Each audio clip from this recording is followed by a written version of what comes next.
అధిక బరువు అనేక సమస్యలకు కారణం. సాహితీ యోగా ఆన్లైన్ క్లాసులో జాయిన్ అవ్వండి.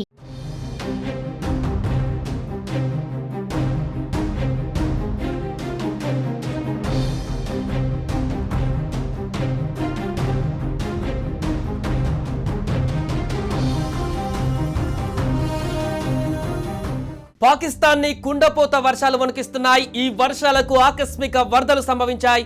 ఈ వరదలకు భారీగా ప్రాణ నష్టం సంభవించింది. ఒక్క పాకిస్తాన్లోనే కాదు, ప్రపంచంలోని మిగతా దేశాలలో కూడా తాజాగా వరద బీభత్సం కొనసాగుతుంది. ముఖ్యంగా పాకిస్తాన్లో చూస్తే జూన్ 26 నుంచి పాక్ అంతటా కూడా కురిసిన వర్షాలకు, కుండపోత వర్షాల కారణంగా సంభవించిన వరదలకు 116 మంది ఇప్పటి వరకు ప్రాణాలు కోల్పోయారు.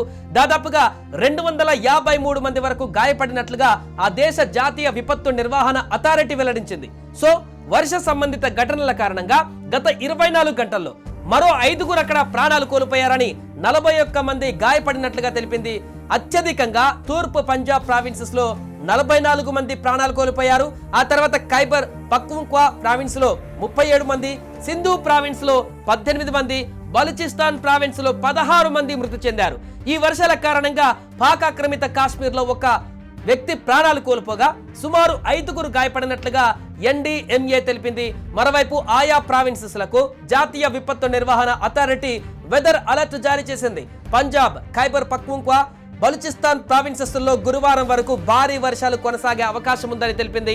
ఈ వర్షాలకు ఆకస్మిక వరదలు సంభవించొచ్చట్టు కూడా హెచ్చరికలు జారీ చేస్తున్నారు. ఈ నేపథ్యంలోనే అగ్రరాజ్యం అమెరికాలో కూడా ఈశాన్య ప్రాంతమంతా కూడా వరదలతో ఉక్కిరిబిక్కిరవుతుంది. కనుసైగతో ప్రపంచ దేశాల్ని కంట్రోల్ చేయాలని భావిస్తున్నటువంటి, ఆ విధంగా తప్పించేటువంటి పెద్దన్నకు ప్రకృతి తాజాగా పరీక్షలు పెడుతోంది. న్యూయార్క్ తో సహా అమెరికాలోని ఈశాన్య ప్రాంతాలలో కుండపోతగా వర్షం కురిసిన పలు నగరాలు ఆకస్మికంగా వరదలు చిక్కుకున్నాయి. దీంతో ప్రజలంతా అప్రమత్తంగా ఉండాలని అక్కడ అధికారులు సూచనలు చేస్తున్నారు. సహాయక చర్యల్ని చేపట్టారు. పలు రోడ్లు పూర్తిగా జలమయం కాగా పెద్ద ఎత్తున ఇళ్లలోకి వర్షపు నీరు చేరిన దుస్థితి. మెట్రో స్టేషన్ల వద్ద కూడా భారీగా వరద నీరు ప్రవాహం కొనసాగుతున్నటువంటి విజువల్స్ మనకు అక్కడ కనిపిస్తున్నాయి. ఇక అమెరికాలో భారీ వర్షాలు, వరదల బీభత్సం ఇంకా కొనసాగుతూనే ఉంది. ఈశాన్య రాష్ట్రాలలో భారీ వరదలతో న్యూయార్క్, న్యూజెర్సీ, పెన్సిల్వేనియాలలో పలు ప్రాంతాలు జలమయమయ్యాయి. మెక్సికోలోని వెరక్రూజ్ లోని లా మార్టినికాలో ఆకస్మిక వరదలు పోటెత్తాయి. లా మార్టినికాలో భారీ వరదలలో అనేక వాహనాలు కొట్టుకుపోయాయి. వరద నీటిలో కాగితపు పడవలలాగా కొట్టుకుపోతున్న వీడియోలు వైరల్ గా మారాయి. ఈ వరదల్లో కనీసం 7గురు గాయపడ్డారు. సబ్వే లైన్లను కూడా మూసివేశారు. సో దీంతో అక్కడ కొంత ఉద్రిక్త పరిస్థితి నెలకొంది. భారీ వర్షాల కారణంగా న్యూజెర్సీ గవర్నర్ ఫిల్ మర్ఫీ కూడా రాష్ట్రంలో అత్యవసర పరిస్థితిని ప్రకటించారు. ప్రజలు అనవసరమైన ప్రయాణాలు చేయకూడదని, అవసరమైతేనే ఇళ్ల నుంచి బయటకు రావాలంటూ సూచించారు. న్యూయార్క్ నగరంలో పలు సబ్వే సేవలను కూడా రద్దు కాగా రైళ్ల రాకపోకలకు తీవ్ర అంతరాయం కలిగింది. మన్హట్టన్ సబ్వే స్టేషన్ లోకి వరద నీరు ప్రవహిస్తున్నటువంటి వీడియోలు ఇప్పుడు సామాజిక మాధ్యమాల్లో చక్కర్లు కొడుతున్నాయి.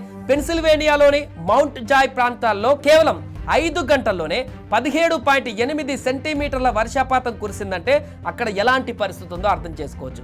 దీంతో ఆ ప్రాంతంలో అత్యవసర పరిస్థితిని ప్రకటించారు. భారీ వర్షాలు, వరదల ప్రభావం ఎంత ఎక్కువ ఉందంటే 1600 విమానాలు ఎట్ ఏ టైం రద్దు చేయడమే కాకుండా 10,000 విమానాలు ఆలస్యంగా నడిచే దుస్థితి. New York, Washington, Baltimore, New York, New Jersey, Virginia లాంటి అనేక ప్రాంతాలలో వరద హెచ్చరికలు జారీ చేశారు. న్యూజెర్సీ, న్యూయార్క్లలో అత్యవసర పరిస్థితిని విధిస్తున్నట్లు ప్రకటించారు. న్యూజెర్సీలో పరిస్థితి ఎంత తీవ్రంగా ఉందంటే రోడ్లు, ఇళ్లన్నీ కూడా పూర్తిగా జలమయమైపోయాయి. పార్క్ చేసి ఉంచినటువంటి కార్లు కాగితం పడవల్లాగా మారి ఆ వాటర్లో కొట్టుకుపోతున్న దృశ్యాలు, వీటికి సంబంధించిన వీడియోలు వైరల్ గా మారాయి. చెట్లు కూడా అక్కడ భారీ ఎత్తున కుప్పకూలిపోయినటువంటి దృశ్యాలు కనిపిస్తున్నాయి. ఇక వరద తీవ్రతకు న్యూయార్క్ లోని పెద్ద ఎత్తున వాహనాలు అందులో చిక్కుకొని వెళ్ళిపోతున్నటువంటి దృశ్యాలు చూస్తున్నాం. దీంతో వాహన డ్రైవర్లకు రెస్క్యూ సిబ్బంది సహాయం చేశారు. వరదల నేపథ్యంలో బస్సులు, రైళ్లు లేటుగా నడిచాయి. భారీ వర్షాల నేపథ్యంలో న్యూజెర్సీ గవర్నర్ ఫిల్ మర్ఫీ అరుదైన ప్రకటన చేశారు. అత్యవసర పరిస్థితిని ప్రకటించడమే కాదు, పౌరులు ఇళ్లలోనే ఉండాలి, అనవసరమైన ప్రయాణాల్ని మానుకోవాలి అన్న సూచన కూడా చేశారు. భారీ వర్షాలు వరదల కారణంగా సోమవారం ఒక్కరోజే అమెరికాలో వేలాది విమానాల మీద ప్రభావం పడింది. సుమారు 10,000 విమానాలు ఆలస్యం కాగా 1,600 కంటే ఎక్కువ విమానాలు రద్దయిపోయాయి. ఇదిలా ఉంటే ఫ్లోరిడాను భారీ వర్షాలు ముంచెత్తే అవకాశం ఉందన్న హెచ్చరికల్ని కూడా వాతావరణ శాస్త్రవేత్తలు చేస్తున్నారు. ఈ ప్రకటన విమాన రాకపోకలపై ప్రభావాన్ని చూపడమే కాదు, విమాన ప్రయాణాలు పెట్టుకున్నోళ్లపైన కూడా తీవ్ర ప్రభావాన్ని చూపనుంది. ఇదిలా ఉంటే టెక్సాస్ లో వరదల కారణంగా మరణించిన వారి సంఖ్య 131కి పెరిగింది. గ్రేటర్ కేర్ విల్లే ప్రాంతంలో 97 మంది గల్లంతయ్యారు. వీరి కోసం గాలింపు చర్యలు చేపట్టారు అధికారులు.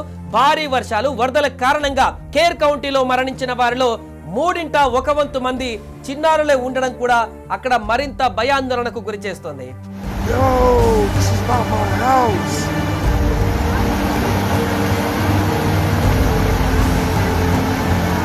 This is not my house. Oh my gosh. House is flooded.